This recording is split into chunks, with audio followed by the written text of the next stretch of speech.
Okay guys, for my henna powder paste here I just put like a half a bag of my henna powder in this bowl. We're going to need some coconut milk. We're going to use essential oils. Here I have some rosehip seed oil. We're going to need some jojoba oil, and you can pretty much use, there's a number of brands out there. And we're also going to use some coconut oil, 100% cold pressed coconut oil. Some potatoes. Guys, I'm going to explain this to you in a minute or so in regards to what we're going to need the potatoes for. Okay, we finally got them chopped up, so I'm going to let them blend for a while and just keep chopping because we're going to run this juice through a fine blend. What you're going to need also is some cheesecloth, and this is pretty much just going to get the potato juice, the potato strained from the potato juice. And if you guys don't have cheesecloth or don't know where to get this, I got this 36 inches and 6 yards of cheesecloth. I got this at Walmart for $3.99. As you can see, that's a lot of cheesecloth, so I have more than enough on hand. So this is great to have on hand. And a lot of you may know also, this is also the stuff that they use for Halloween when they're making ghosts or spider webs or whatever. I'm going to strain my potato juice. I'm just kind of mix it up a little bit more. So I'm just going to go ahead and just strain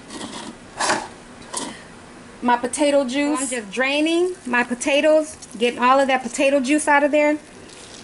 I don't know if a lot of you guys know, like I said, my cousins, if you guys saw my last video, I was telling you guys about some recipes that my cousins introduced me to in regards to recipes, and potato juice was one of the remedies on there that they were saying that actually grow your hair.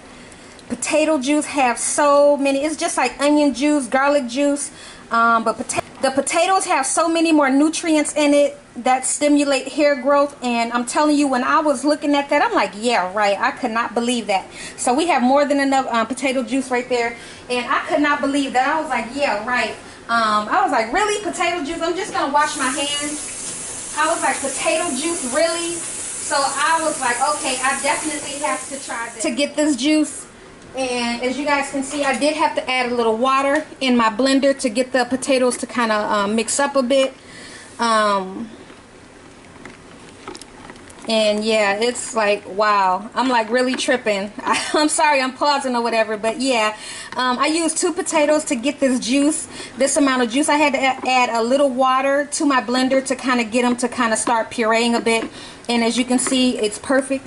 But I'm going to use this to go on top of my henna paste. Yeah, this is the recipe that was sent to me, so I'm going to do it exactly as they told me to do it. So we're going to go ahead and we're going to start mixing our henna paste, because this isn't going to get mixed in until tomorrow.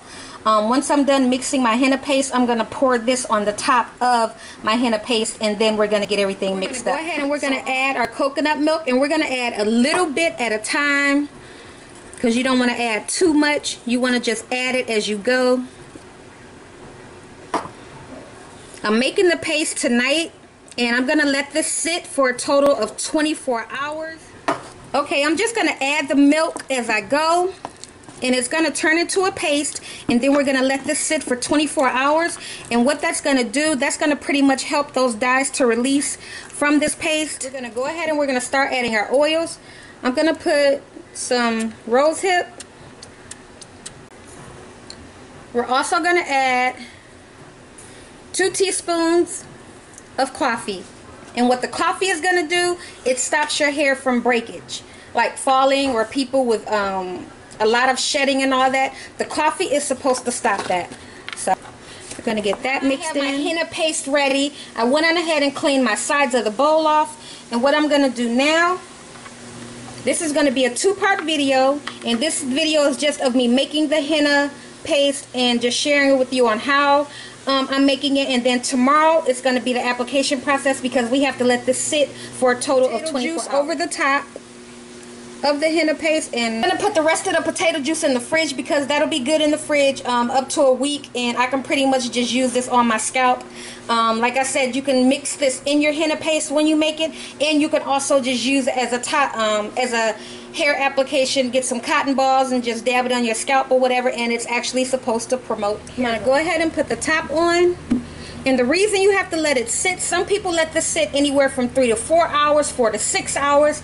But from what I was told, it's best to let it sit for 24 hours overnight. So that way all of those dyes and the nutrients and all of the stuff in henna is going to be released. And once you mix it up tomorrow, before you apply it to your hair, you're just going to go ahead and let this sit 24 hours, and then I'll bring you guys back for part 2 of my video when I'm going to be applying the henna paste actually to my hair. So I'm just going to keep this covered right here on my counter, and that's pretty much it. So I want to thank you guys for watching, and please stay tuned for part 2 of my henna paste application tomorrow.